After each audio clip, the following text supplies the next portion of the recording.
Hi everybody, welcome back. So, let me catch you up really quickly on what's going on. The last few days, I've tried several times to film a video that I was willing to put up for you all. And there's just keeps being so much background noise that I can't get it to work right. And the diamond painting just landed on Spirit and made him go, Mom, I'm out. Okay, timing being everything. Come on, Spirit. Poor baby. Okay, so that's the reality of having your studio in your room. And here we go with the background noise again. I'm really sorry, you guys. I keep trying to film when he's not watching something, but then it inevitably changes. This is my life. So anyway, the last few days, I've been doing some sketching, and I will catch you up on where that is. I took one day and did a particular sketch because I wasn't feeling all that well. So I wasn't really up to doing anything huge. So I did this pretty little wolf, which is what we're converting into a large, full piece today. Or beginning to. And then the following morning, yesterday morning, I drew this piece. Another wolf. Who'd have thunk it with me? Anyway, so I thought I would jump on with you really quickly and do just a little bit of the beginning of this eye so you can see how that works. This morning I was messing around with an initial sketch of Chrissy when she had her ears pinned back at me. They're super cute. Anyway, yes, I know. I love my puppies if we can't tell. So I've already lightened the lines on the other eye, but I've left this one dark for you. It's well refined. I don't have the pupil drawn in for a reason. There's going to be a lot of combination colors to get exactly what I need for the eyes on this wolf, because this wolf has green eyes, very beautiful green eyes. This is a Mexican wolf, Mexican gray wolf, which is a very, very, very endangered species, and they have recently, over the last couple of years, been releasing carefully bred pups into the wild to basically wolf foster parents, so to speak. And it is very successful. It's going extremely well. We're getting pairs out there, and the reason I said they're being very carefully bred is they want to ensure that there's no inbreeding, so that they're getting healthy pups out there. But this is the most endangered species in Arizona and in the southwestern United States at this point in time. So, since I'm doing a bunch of endangered species, I thought what better than one that is so beautiful and is here in my own home state. Now, I had started a Mexican gray wolf from a different photograph, and something got on the paper, and I still do not know how that happened, but it did. And so, that drawing is in a drawer at this point. Get a nice sip of coffee. And I'll jump in, and I'm only going to make this a short video because, well, we all have a lot to do. So I'm going to start with one of my polychromos colors. This is Nougat. Usually I would outline the eye in, what am I thinking of? It's a sienna. Is it a sienna? No, sepia, dark sepia. But this time I'm going to come in with a lighter color first, and then I will move in with the dark sepia and black where it's warranted. But at the moment, I just want to show you how this works to get started. So I have my little container for my shavings, because that is not a sharp enough point for what I want to do. These are very, very fine lines. This is not a particularly large drawing because, well, I'm still finishing up background on the 16 by 20 tiger. I'm not ready to jump into another 16 by 20 right now. Oh my goodness. So there we go. We have a nice point. Very, very sharp point.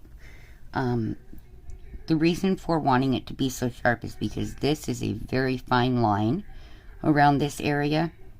And wow, am I going to have to make this short. My son is having problems with keeping the TV down, apparently. So, I don't know why, but as soon as I started to film, he went in and turned on the living room television. And of course, he always has it so loud, I just don't know why. But, you know, that's what he does. So, that has taken a big toll on my being able to film recently and get videos out for you guys because, well, it's kind of a sound issue that I've got going here, and I need to work on it with him. So, but we'll get there. Alright, so I'm going to give just a quick outline of the pupil, and because it's got a dark line around it, it makes it a ton easier to work with.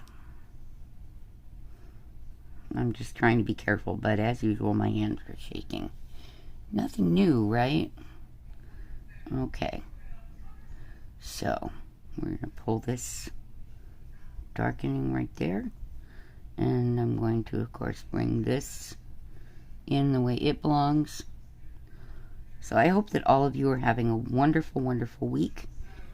I am doing okay, although I really seriously injured both of my feet, and particularly my right one. Having a little trouble walking around at this point in time, which is kind of funny if you see me hobbling through the house. It's, I'm guessing, a bit comical because I think it's funny. So, yeah, it's not funny to feel because it hurts like the dickens, but it's kind of like comedy of errors type thing. Anyway, so yeah, I've been dealing with this since Sunday, and my foot hurts. It sucks, but it could be so much worse. The puppies are all doing incredibly happy puppy, well, normal things. Right now, that involves sleeping. Spirit was just eating right before the diamond painting fell on his head. I feel so bad for him, that poor baby. He didn't deserve that. All right. Sometimes I will go in and, you know, do the lines on both eyes, working them both at the same time. But generally, I work one eye at a time, usually the left one and then the right one. This has an obstructed view of the left eye. So I want to get the right one exactly where I want it before I go in and finalize anything in the obstructed eye. So that's why I'm doing this way. So this is the dark sepia in the polychromos. And all I'm doing is darkening the lines I've already put down, because now I know that they're pretty darn close to where I wanted them. So I can actually make them darker, because once you darken them, they're of course harder to get off. You want to make sure you've got them where you want them first. And for me, usually the dark sepia is, you know, enough for me to do that, because I use a very, very, very light touch. I don't press down unless I'm placing on a final layer of color. But I also want this to have a lot of depth and dimension to it, and so using more than one color is going to provide that, because it's not going to come out where every line is exactly the same. You're going to get some undershadowing, which is kind of what I want in this case. So that's where that's coming in. I'm just kind of coming around them. And I'm still, usually I would have had the pupil in by now, but I can't enlarge this photo for some reason. I don't know why, but it just won't let me. And at some point, parts of this will get black added to it. And some of it will get a nice gray, I see.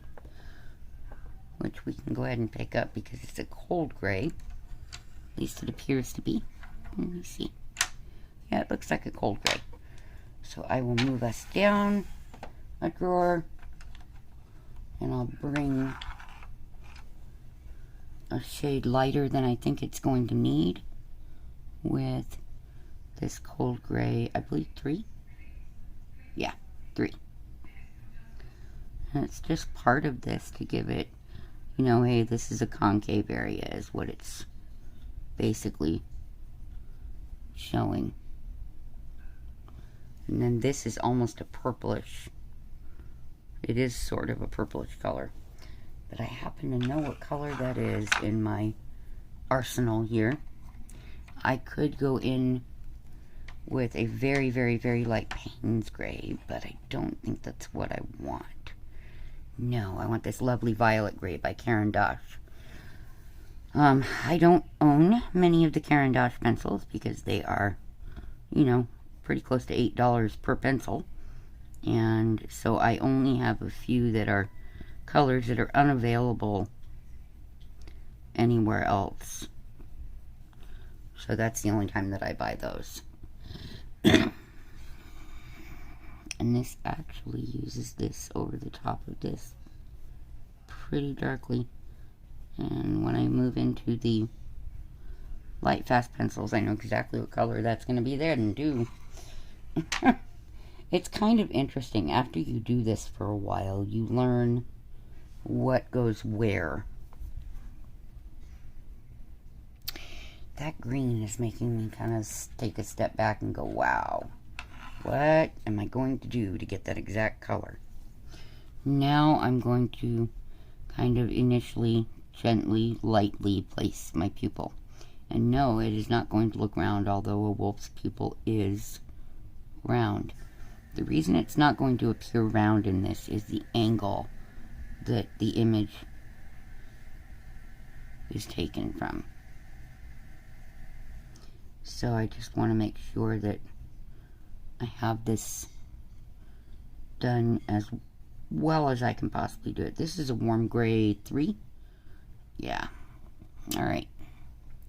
So I'm just giving it kind of an initial little light layer, and it's super light so that I can go in and erase it or parts of it, which I'm going to kind of refine an edge on that because I think it needs to be just the tiniest bit more concave than that. Hi, no fake. She just lifted up her pretty little head to look at me. Oh, she's so sweet. Okay. So really all I'm going to do at this point today is get the eyes put in, and then if I have more time I'll work on more of the wolf. The reason I'm going around this with the eraser is to get a nice clean edge. And then I will come in with a brush because I don't want my fingers on this. Hand oils would destroy what I'm trying to do, and this paper definitely picks up everything. That's why I generally don't use this brand of paper all that often, because it quite literally just picks everything up and then won't let it go. This is not my normal cotton paper. This is a cotton paper. It's just not my favorite, and it's not a stark white. As you can tell here, this is a stark white color. This is what's called a natural, but the only reason I'm using it is there are quite a lot of wheat colored tones and creams in this particular animal, and I want that to work to my advantage, and I can only do that if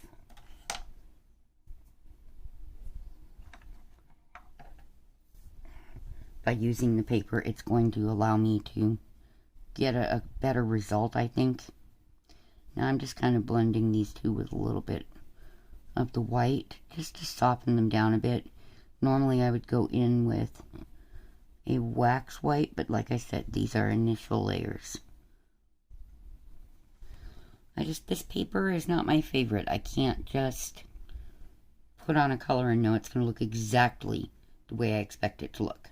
So, that's kind of how that works. That's why I don't use this one. And I'm not really fond of it doesn't have the same type of absorbency. You would think it would, hot press watercolor paper. But it seems to work very differently. It wants to pick up every little bit of dust and hair, and it's like it's got a little bit more tooth than the Fabriano Artistico. And most artists want that tooth. I really don't for these kinds of things because they need to be very, very smooth in order to work. So we're going to give it a shot on this, and then if I don't like the way it looks, well, that's okay. I will do it over again for the third time. But that's okay. And this is why I need that puffer. My lungs just don't cooperate with this kind of deal here. Come on, come off. Apparently fingernails are sometimes helpful. But I can hear my son. He's a little bit antsy wanting to watch a show, and he was sweet enough to stop so that I could let you all know what I'm doing. And so I hope that you have a great week. I'm going to go work on this beautiful Mexican gray wolf's eyes. The wolf is beautiful. Let's hope the drawing turns out that way. You all have a great week, and I will talk to you again soon. Bye-bye.